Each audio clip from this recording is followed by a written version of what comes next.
Hey guys, this is Dana, and this is video number 38 in the Red Flags of a Narcissist series. Video 38 is red flag number 38, which is they like to degrade or humiliate you. And so the degrading and the humiliating behavior often happens during the devalue stage of a narcissistic relationship. And that cycle of a narcissistic relationship tends to run a very set course of idealize, devalue, discard.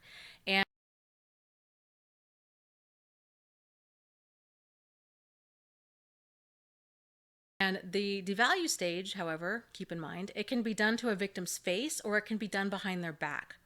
So,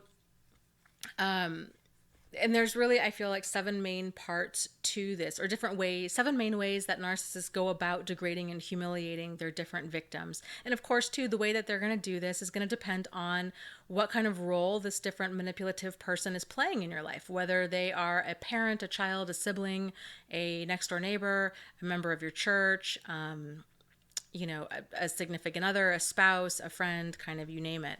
So, the first of the seven ways that they like to degrade and humiliate people, the first one is sexually.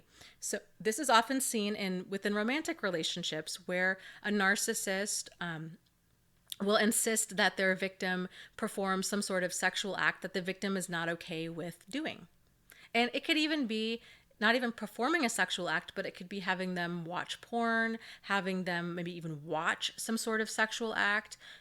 It's any type of sexual behavior that the victim is uncomfortable with, that the victim finds degrading and humiliating. And of course, keep in mind too that narcissists really do a great job at manipulating and getting what they want by saying certain things like, by using guilt or shame or obligation or even fear to get their way. And so victims often feel really pushed into doing whatever their partner wants because their partner is so highly manipulative that the victim gets very confused and they kind of think, well, maybe I'm just being prude, or maybe that there's just something wrong with me. And of course this manipulative person, this narcissist, is saying things like, well, this is what I really like, and you're so selfish because you won't give in to what I want, and my other partners all did this for me, and so now see, it's really you, like you're the prude, you're the problem. But it doesn't matter if that even is the case, because it's probably not. But even if it was the case, if a person's not okay with doing something in any way, shape, or form, especially sexually, a healthy relationship, a partner's not going to coerce or pressure a person into doing something that they're not okay with doing.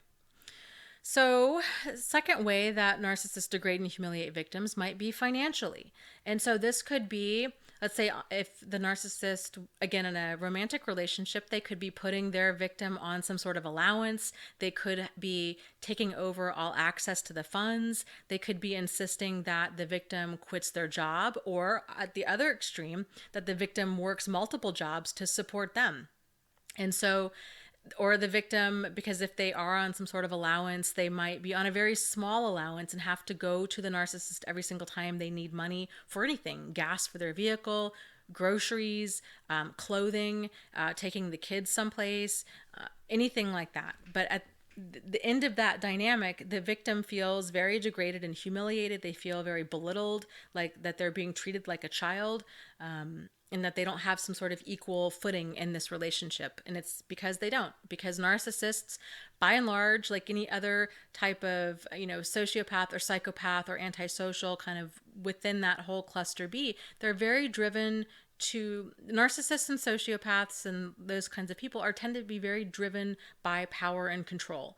And the whole degrading and humiliating behavior tends to be taken kind of to an extreme. It's their way of really showing that they have power and control over other people and over this situation. And again, the degree that they are doing this kind of behavior also has a lot to do with how sadistic they really are. So if they really enjoy seeing somebody suffer, if they really enjoy seeing their victim in pain, then these different ways that they go about degrading and humiliating a person can be, like anything else, it's a full spectrum. So it can be kind of mild, like discomfort that the victim's feeling, or it can be really extreme, very painful, very degrading, very humiliating and embarrassing behavior that it can take a victim a long time for them to move past this and actually move forward and heal. So the next way is verbally. So they often verbally degrade and humiliate victims by name calling. They, especially in areas that the victim might be really sensitive about.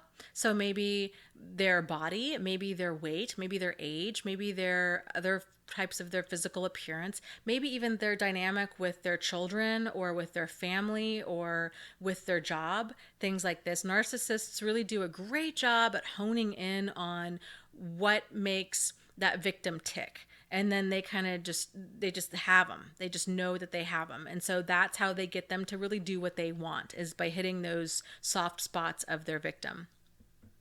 They can also degrade and humiliate a victim emotionally by targeting the victim, maybe their dynamic again with their children, or by using love, by using guilt, by using obligation, saying things like, if you really loved me, then you would give us a second or a 20-second chance. If you really valued your children, you would try a lot harder to please me and to keep this marriage together. This can also be done professionally too, where they're really targeting the victim and they're undermining their confidence in their position at work, saying things like, you're incompetent, you're unprofessional, you're never going to amount to anything, you're never going to get hired. If I'm doing you a favor by letting you work here, these kinds of things. The next way is physically. So physically degrading and humiliating a victim. This could be done, again, using kind of that work scenario. They could be having the victim doing kind of menial tasks for them. So like getting them coffee, rubbing their feet, insisting or rubbing their shoulders, or giving them,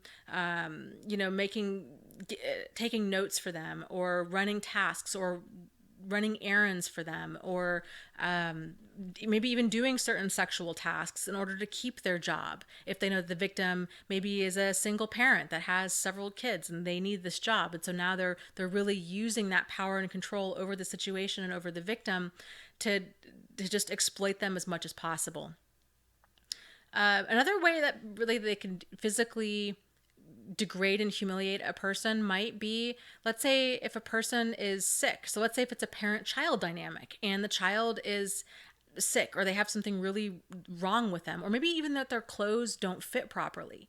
The narcissist, especially, and this can cause a lot of stress for children. If the narcissistic parent has the money to get them newer clothes, or take them to the doctor, but then just won't, that can feel very like degrading and humiliating, sort of like, what's wrong with me? Why am I not worthy of having, clothes that fit properly, or being taken to the doctor when they really obviously need to go to the doctor.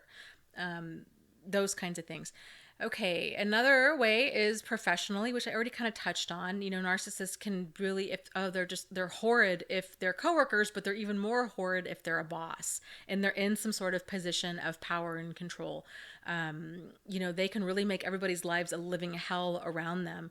But if they are very accomplished, which a lot of narcissists are, a lot of them are CEOs, a lot of them are politicians, they have a lot of power and control, and they really exploit that, so they can get other people to do whatever they want, whenever they want, as much as they want. And they really are kind of just like these master puppeteers of people in general. It's really wild to see how that behavior goes.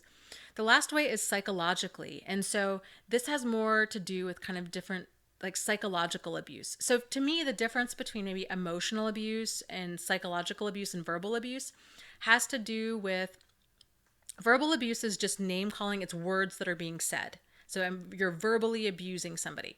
Emotional abuse has to deal with saying those words where you're trying to hurt somebody emotionally. And so now this is going to be how they're impacting their relationships with themselves or with other people. Psychologically, to me, there is a difference, and it has to do more with how it changes for the worse how a person thinks in general, not just emotionally, about themselves necessarily, but it could be about any number of things. So you see this a lot with victims that have gone through kind of PTSD type symptoms after the ending of a narcissistic relationship of any kind, where now they start to really question kind of what's real, who else has a hidden agenda, who else is going to hurt them, kind of the after effects of this. So And that kind of PTSD stuff can, it generally takes anywhere from a year to 2 years for those symptoms to really kind of calm down enough to where the victim can function back to levels of where they were before. But that level of grinding a person down, of just targeting them on many of these different levels, and highly manipulative people rarely just stick with one form of abuse. There's generally multiple forms of abuse. It's just kind of whatever they can do to get that power and control over that person, over that situation. And if they can degrade and humiliate them, that's just all part of getting that person underneath their thumb. So I hope that that kind of clears up what that red flag is about. I will be really curious to see what you guys have to say about this. I know this is going to be one of those red flags that is going to be really hard to discuss. I hope this wasn't a huge trigger for a lot of people. I was trying to stay very vague about it because I was wanting to not trigger people more than is necessary.